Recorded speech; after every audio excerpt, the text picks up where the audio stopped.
वैदिक सभ्यता भारत का इतिहास लगभग 5000 साल पुराना माना जाता है, परंतु प्राप्त सिंधु घाटी सभ्यता जिसका आरंभ काल लगभग 3300 ईसा पूर्व से माना जाता है, इस सभ्यता की लिपि अब तक सफलतापूर्वक पढ़ी नहीं जा सकी है। सिंधु घाटी सभ्यता पाकिस्तान और उससे सटे भारतीय प्रदेशों में फैली थी। पुरातत्व प्रमाणों के आधार पर 1900 ईसा पूर्व के आसपास इस सभ्यता का अकस्मात पतन हो गया। 19वीं शताब्दी के पाश्चात्य विद्वानों के प्रचलित दृष्टिकोण के अनुसार आर्यों का एक वर्ग भारतीय उपमहाद्वीप की सीमाओं पर 2000 ईसा पूर्व के आसपास पहुंचा और पंजाब में फंस गया और यहीं ऋग्वेद की भाषाओं की रचना की गई। आर्य द्वारा उत्तर तथा मध्य भारत में एक विकसित सभ्यता का निर्माण किया गया, जिसे वैदिक सभ्यता भी कहते हैं। प्राचीन भारत के इतिहास में वैदिक सभ्यता सबसे प्रारंभिक सभ्यता है, जिसका संबंध आर्यों के आगमन से है। इसका नामकरण आर्यों के प्रारंभिक साहित्य वेदों के नाम पर किया गया है। आर्यों की भाषा संस्कृत थी और धर्म वैदिक धर्म या सनातन धर्म के नाम से प्रसिद्ध था। बाद में विदेशी आतंकियों द्वारा इस धर्म का नाम हिंदू पड़ा। विदेश वैदिक सभ्यता का क्षेत्र और काल। वैदिक सभ्यता सरस्वती नदी के तटीय क्षेत्र, जिसमें आधुनिक भारत के पंजाब और हरियाणा राज्य आते हैं, में विकसित हुई। आमतौर पर अधिकांश विद्वान वैदिक सभ्यता का काल 2000 ईसा पूर्व से 600 ईसा पूर्व के बीच में मानते हैं, लेकिन नए पुरातत्व उत्खननों से मिले अवशेषों में वैदिक सभ्यता से संबंधित कई अवशेष मिले हैं, जिससे कुछ आधुनिक विद्वान यह मानने लगे हैं कि वैदिक सभ्यता भारत में ही शुरू हुई थी। आर्य भारतीय मूल की ही हैं और ऋग्वेद की रचना काल 3000 ईसा पूर्व रहा होगा, क्योंकि आर्यों के भारत में आने का ना तो कोई पुरातत्व उत्खननों पर आधारित प्रमाण मिला है और ना ही डीएनए अनुसंधानों से कोई प्रमाण मिला है।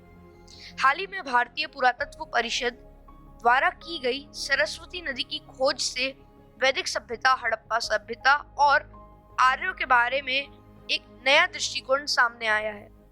हड़प्पा सभ्यता को सिंधु सरस्वती सभ्यता का नाम दिया गया है और क्योंकि हड़प्पा सभ्यता की 2600 बस्तियों में से वर्तमान पाकिस्तान में सिंधु तट पर मात्र 265 बस्तियां थीं, जबकि शेष अधिकांश बस्तियां सरस्वती नदी के तट पर मिलती हैं। सरस्वती एक विशाल नदी थी, पहाड़ों को तोड़ती हुई निकलती थी और मैदानों से होती हुई समुद्र में जाकर विलीन हो जाती थी।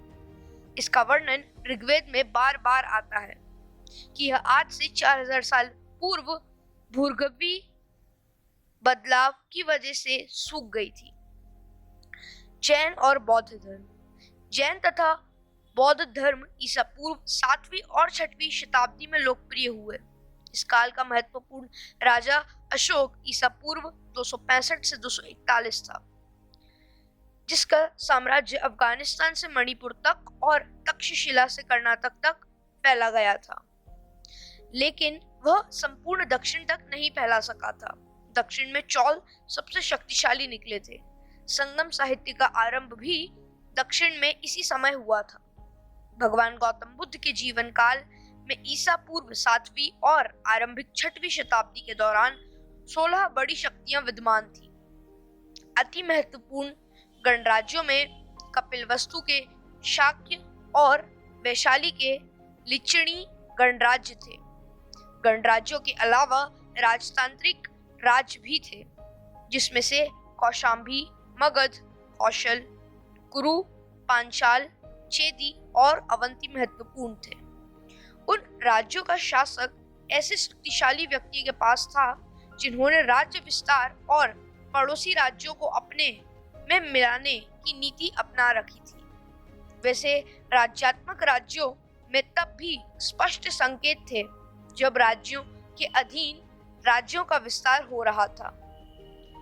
उनके बाद भारत छोटे छोटे राज्यों में बंट गया।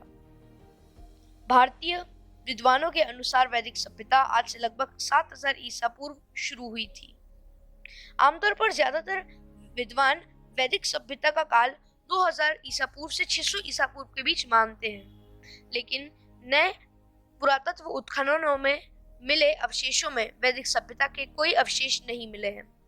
इससे आधुनिक विद्वान जैसे डेविड फ्लॉले, तेलीगिरी, बीबी लाल, एस राव, सुभाष काल अरविंदो यह मानने लगे हैं कि वैदिक सभ्यता भारत में ही शुरू हुई थी और ऋग्वेद का रचना काल 4000 से 3000 ईसा पूर्व रहा होगा।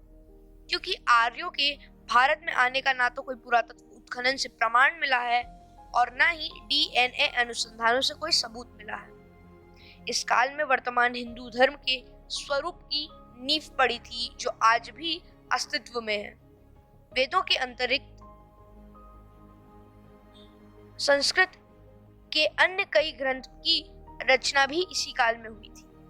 ब्राह्मण ग्रंथ और उपनिषद इसी काल की ज्ञान प्रदायी स्रोत हैं।